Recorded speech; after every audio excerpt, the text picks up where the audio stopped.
joined by a true racing legend, the man who won 2,482 races at Churchill Downs, Hall of Fame jockey Pat Day. Pat, thanks for taking the time. How are you, my friend? Oh, I'm doing very well, Lafitte. Thank you. It's great to be here in the paddock at Churchill Downs on the first Saturday in May.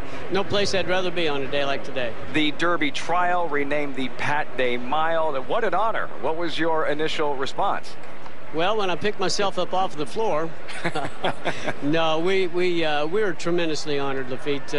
You know, to have a race of any kind on any day named after you would be tremendous. But to select a race of the magnitude of the Derby Trial, move it to Derby Day, name it the Pat Day Mile, as I said earlier, that's just knocking it right out of the park. I was having some fun with this earlier. You were 1 for 22 in the Kentucky Derby, but I don't have any room to talk. My father was 1 for 21 in the Kentucky Derby. What do you remember most about that one Derby you did win when you crossed the wire with long shot Lily T? Well, that was just the highlight of my entire racing career. You know, we'd ridden in it 9 times up to that point. Everybody that's won it more than once has said the only thing better than once would be twice. What I do remember very clearly that afternoon is that the feeling that came over me as we approached the finish line, realizing that we were going to win the race, is absolutely indescribable. I've spent many waking hours since then just enjoying that moment and trying to put it into words so I could adequately express that to those around me. You know, the pure joy of winning that race. And I don't believe that there are words that would adequately, at least not that I have found, that would adequately express that in a way that people could understand. It's just an absolute highlight of my 32-year career. And Pat, going back to that race, now you rode a lot of good horses in the Kentucky Derby. Lily T was a long shot. You had a Rozzy in that field. AP India, I think, scratched the day of the race. What was your confidence level on this horse going into the race? Well, you know, he'd run with the best of his age group. You know, we won the race at Turfway, right, ran second in the Arkansas Derby. He was in very capable hands. My confidence was in his trainer, Lynn Whiting. Lynn's an astute horseman, just done an excellent job of getting him ready, getting him prepared, and bringing him over here for a big effort.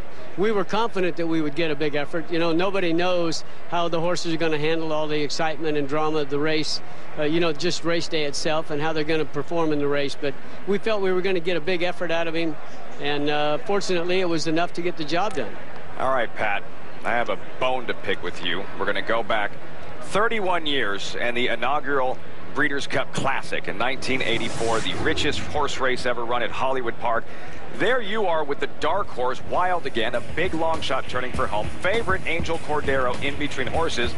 My old man on the outside with Gate Dancer, who's supposed to sweep right on by.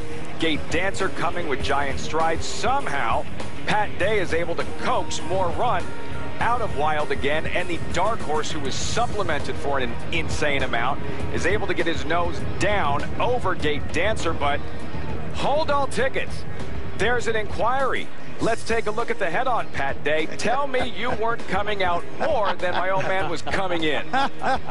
Well, to be quite honest with you, I think they made the right call. You go back and you look at the head-on. Seriously, you look at the harrow marks in the track, and where we were at off the turn, we were actually closer to the rail at the finish line than we were coming off the turn. And you know, it was a great race. I've never been on a horse before since who showed more intestinal fortitude than Wild Again did that afternoon. More heart, more grit, and more determination than he did. It was almost as if he knew his people had put up that tremendous amount of money, $360,000, to make him eligible to run against that group. Yeah, well, you cost me my college tuition. Now I have to do this for a living, Pat.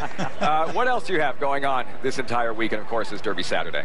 Well, my dear friend Leonard Lusky with Derby Legends has secured me a position with Quint Events, and they're doing a thing called the Derby Experience. They're making available opportunity for people around the world to come to Churchill Downs, and the Derby Experience includes meeting a Derby-winning jockey.